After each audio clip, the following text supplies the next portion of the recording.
श्री शिवाय नमस्तुभ्यम। श्री शिव पुराण कथा पहला अध्याय।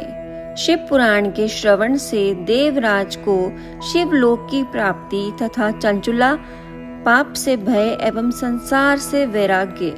श्री शौनक जी ने कहा, महाभाग सूत जी, आप धन्य हैं, परमार्थ तत्व के ज्ञाता हैं। आपने कृपा करके हम लोगों को यह बड़ी अद्भुत एवं दिव्य कथा सुनाई है।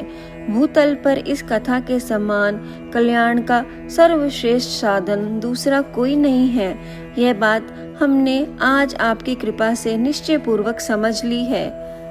सूत जी, कलि युग में इस कथा के द्वारा कौन कौन से पापी शुद्ध होते हैं, उन्हें कृपा पूर्वक बताइए और इस जगत को कृतार्थ कीजिए।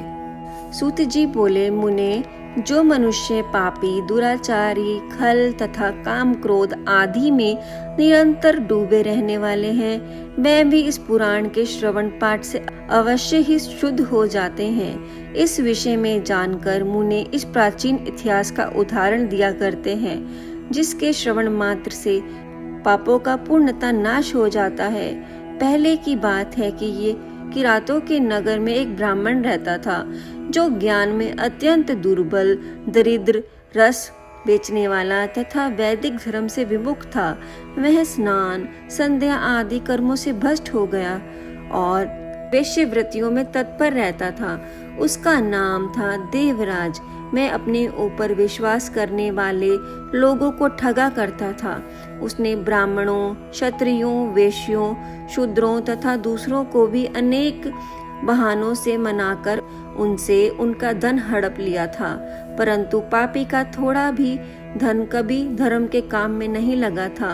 वह वेश्यगामी तथा सब प्रकार से आचार भ्रष्ट था। एक दिन घूमता घामता मैं देवयोग से प्रतिष्ठानुसार सूजी प्रयाग में जा पहुंचा। वहां उसने एक शिवालय देखा, जहां बहुत से साधु महात्मा एकत्र हुए थे।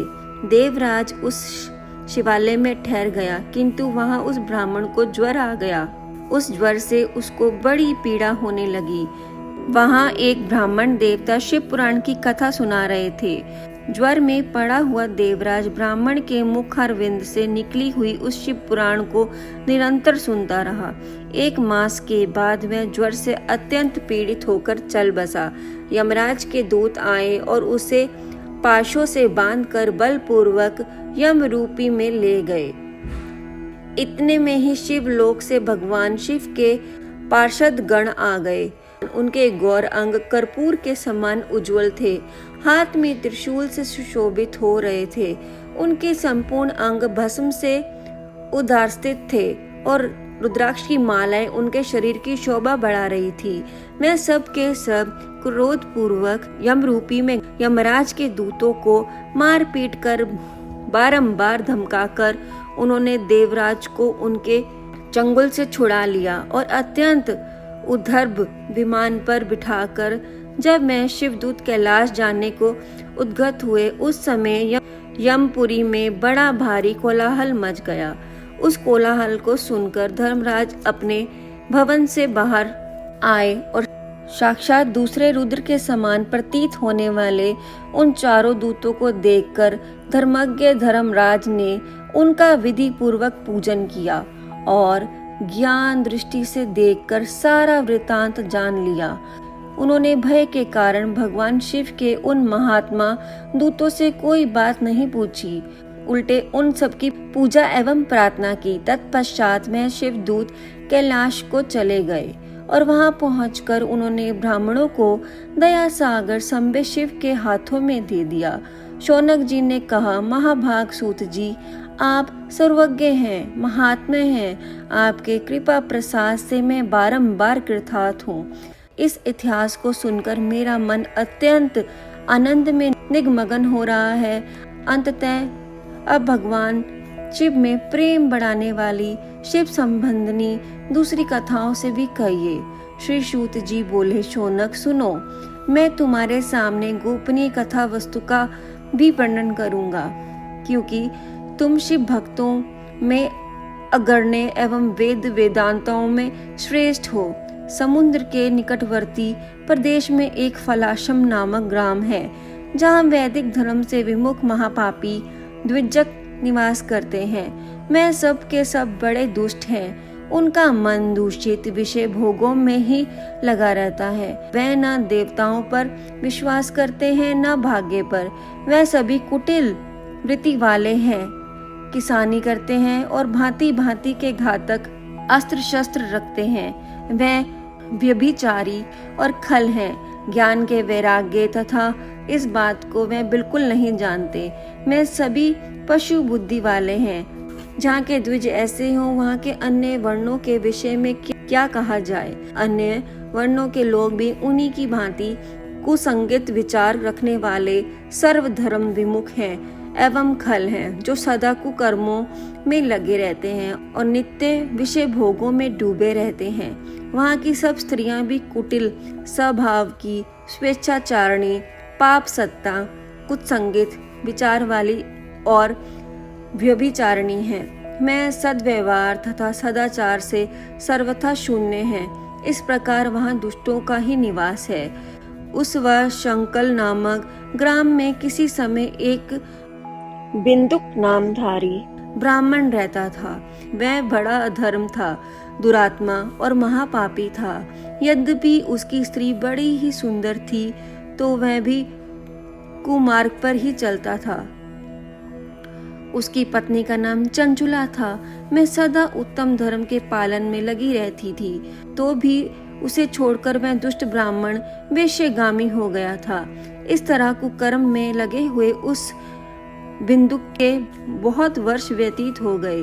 उसकी स्त्री चंचुला काम से पीड़ित होने पर भी स्वधर्म नाश के भय से कलेश सहकर भी दीर्घ काल में धर्म से भ्रष्ट नहीं हुई, परंतु दुराचारी पति के आचरण से प्रभावित हो आगे चलकर वह स्त्री भी दुराचारिणी हो गई। इसी तरह दुराचार में डूबे हुए उन मुंड चित्त वाले पति पत्नी का बहुत सा समय व्यर्थ बीत गया। तदंतर शूद्र जातीय वैश्य का पति बना हुआ वह दूषित बुद्धि वाला दुष्ट ब्राह्मण बिंदुक समय अनुसार मृत्यु को प्राप्त हो नरक में जा पड़ा। बहुत दिनों तक नरक में दुख भोग कर वह बुद्धि पापी विषय पर्वत पर भयंकर पिशाच हुआ। इधर उस दुराचारी पति बिंदुक के मर जाने पर मुंड हत्या चंचुला बहुत ही समय तक पुत्रों के साथ अपने घर में रहती रही। एक दिन देव योग से किसी पुण्य पर्व के आने पर वह स्त्री भाई बंधुओं सहित गोणाक क्षेत्र में आ गई। तीर्थ यात्रियों के संग उनसे भी उस समय जाकर किसी तीर्थ के जल में स्नान किया। फिर वह साधारण आत्मा मेला देखने की दृष्टि से बंधुजनों को सहित 7 यंत्र तंत्र घूमने लगी। घूमती घामती किसी देवी मंदिर में गई और वहां उसने एक दिव्य ब्राह्मण के मुख से भगवान शिव की परम पवित्र एवं मंगल कारिणी उत्तम पौराणिक कथा सुनी। कथावाचक ब्राह्मण कर रहे थे कि जो स्त्रियां परम पुरुषों के साथ व्यभिचार करती हैं, वह मरने के बाद यमलोक में जाती हैं। तब यमराज के दूत उनकी योनि में तपे हुए लोहे की पारिग डालते हैं। पौराणिक ब्राह्मणों के मुख से यह वैराग्य पड़ने वाली कथा सुनकर चंचुला भय से व्याकुल हो गई और वह कांपने लगी। जब कथा समाप्त हुई और सुनने वाले सब लोग वहां से बाहर चले गए, तब मैं भयभीत नारी एकांत में शिव पुराण की कथा बाँचने वाले उन ब्राह्मण देव से बोली। चंचुला ने कहा, ब्राह्मण, मैं अपने धर्म को नहीं जानती, इसलिए मेरे द्वारा बड़ा दुराचार हुआ है। स्वामिन, मेरे ऊपर अनुपम कृपा करें, आप मेरा उद्धार कीजिए।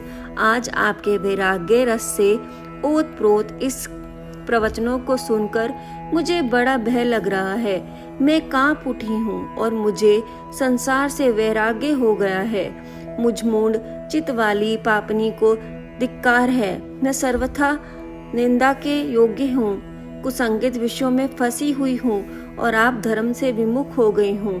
हाय, ना जाने किस किस घोर कष्टदायक दुर्गति में मुझे पड़ना पड़ेगा और वहाँ कौन बुद्धिमान पुरुष कुकर्म में मन लगाने वाली मुझ पापिन का साथ देगा।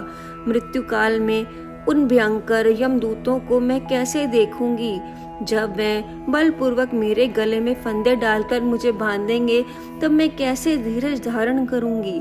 नरक में जब मेरे शरीर के टुकड़े टुकड़े किए जाएंगे उस समय विशेष दुख देने वाली उस महान यातनाओं को मैं कैसे सहूंगी? हाय, मैं मारी गई, मैं जल गई, मेरा हृदय विदीर्ण हो रहा है और सब प्रकार से नष्ट हो गई हूँ, क्योंकि मैं हर तरह से पाप में डूबी हुई हूँ। ब्राह्मण, आप ही मेरे गुरु हैं, आप ही माता हैं और आप ही पिता हैं। आपकी शरण में आई हूँ, मुझ दिन अबला का आप ही उद्धार कीजिए, उद्धार कीजिए। सूत जी कहते हैं, शौनक, इस प्रकार खेद और वैराग्य से युक्त हुई चंचुला ब्राह्मण देवताओं के दोनों चरणों में गिर गई। तब उन बुद्धिमान ब्राह्मणों ने कृपा पूर्वक उसे उठाया और इस प्रकार कहा। श्री शिव पुराण पहला अध्याय समाप्त। ओम नमः शिवाय।